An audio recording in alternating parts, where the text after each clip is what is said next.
I want to start with a question. How many of you checked your phone in the last hour? Don't answer out loud. Some of you checked it in the last 5 minutes. Some of you checked it while walking into your home. Some of you are checking it right now. And honestly, that's not the problem. The problem is what happens after you check it. You open Instagram, someone your age is on vacation in Switzerland. You open LinkedIn, someone your age just became CEO of a company.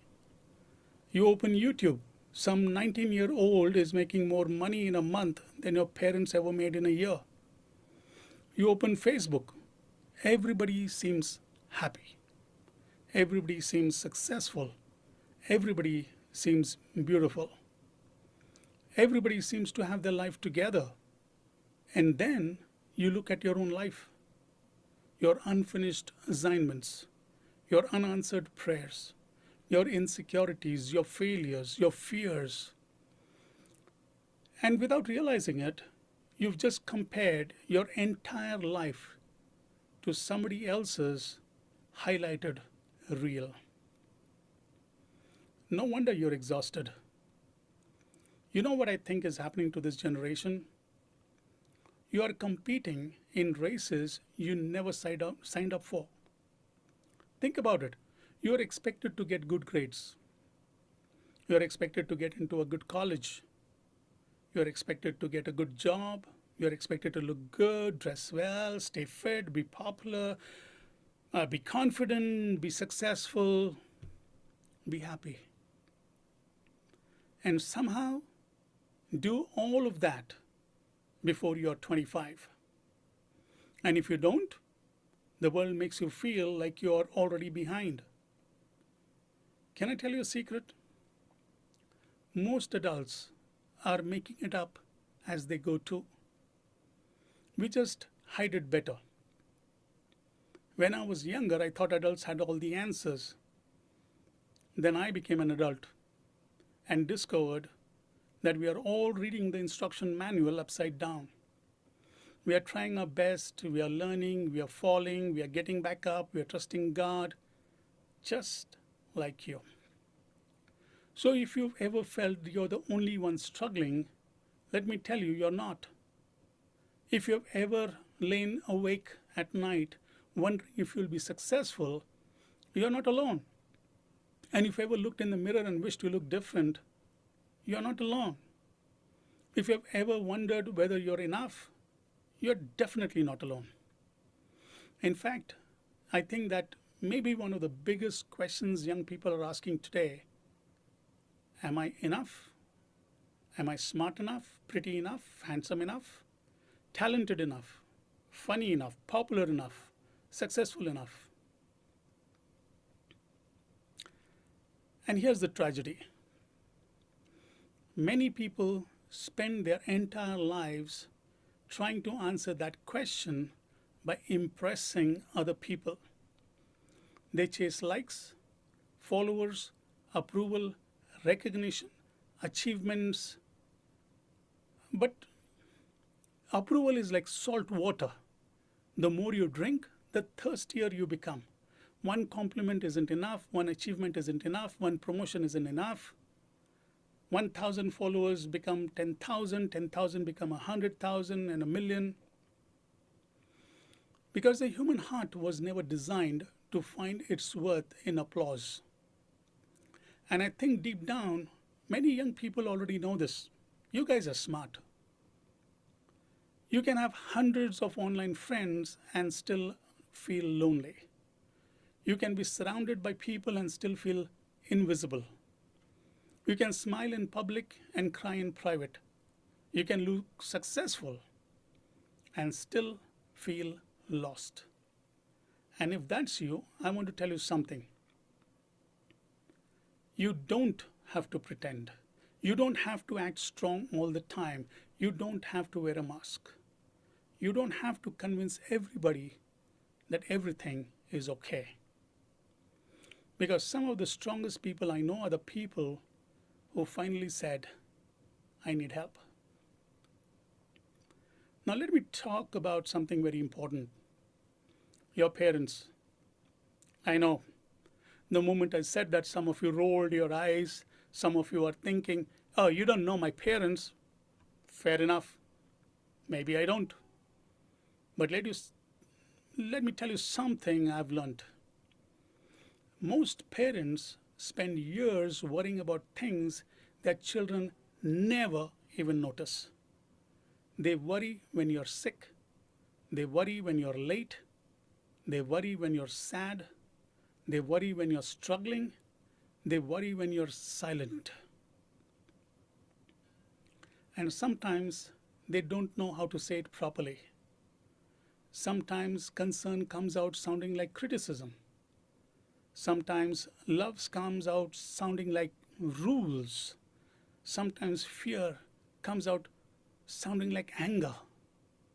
But underneath all of that is usually a heart that cares. If your parents are reacting to you, it's because they care. I remember hearing a father once say, my son thinks I don't understand him. What he doesn't know is that I stay awake at night praying for him. Most parents do. Youngsters, hear me carefully.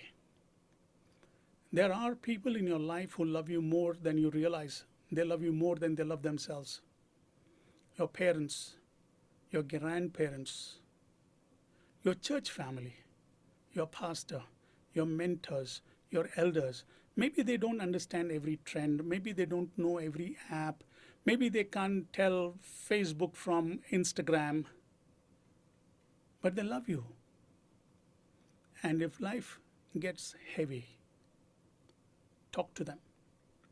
Reach out. Don't suffer alone.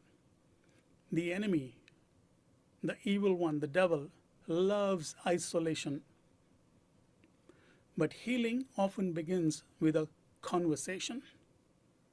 And I want to tell you why the gospel matters. Not because Christianity is a religion, not because church attendance makes you a better person, but because Jesus understands something about the human heart that nobody else does.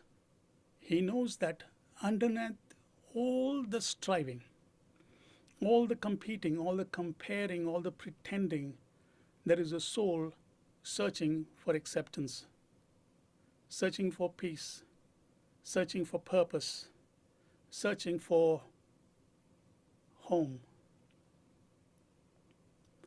And the amazing thing about Jesus is this: he never waited for people to become impressive before he loved them.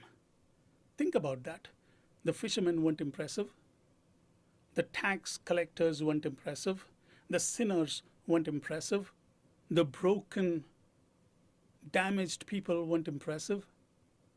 Yet Jesus welcomed them. Because God's love has never been based on performance. John 3:16 doesn't say, for God so loved the successful, or for God so loved the popular, or for God so loved the perfect. That's what the world says. The Bible says, for God so loved the world. That's everybody, including you. Maybe specifically you. The version of you that nobody else sees, the version that struggles, the version that doubts, the version that worries, the version that cries, the version that wonders whether anybody understands. God sees that person, and he loves that person. You know, folks, before I finish, I want you to remember three things. Number one, you are not what social media says you are. Number two, you are not what your failures say you are. And number three, you are not what other people's opinions say you are. Your value comes from the God who created you. Psalm 139 says that you are fearfully and wonderfully made. Not accidentally made. You are no accident, nor poorly made. You are wonderfully, fearfully made. And when God creates something, He does not create junk. So stop apologizing for existing. Stop believing you are less valuable than others. Stop measuring your worth by comparison. You are loved. You matter. And if today you are carrying something heavy, please talk to someone. Talk to your parents, talk to a trusted elder, talk to your pastor, talk to a friend. More importantly, talk to God. Because there is a God in heaven who knows your name, knows your story, knows your future, and loves you more than you can possibly imagine. Remember, Jesus went to the cross for you. And trust me on this, the people who truly love you, they are not waiting for you to become successful. They are not waiting for you to become perfect. They already love you now.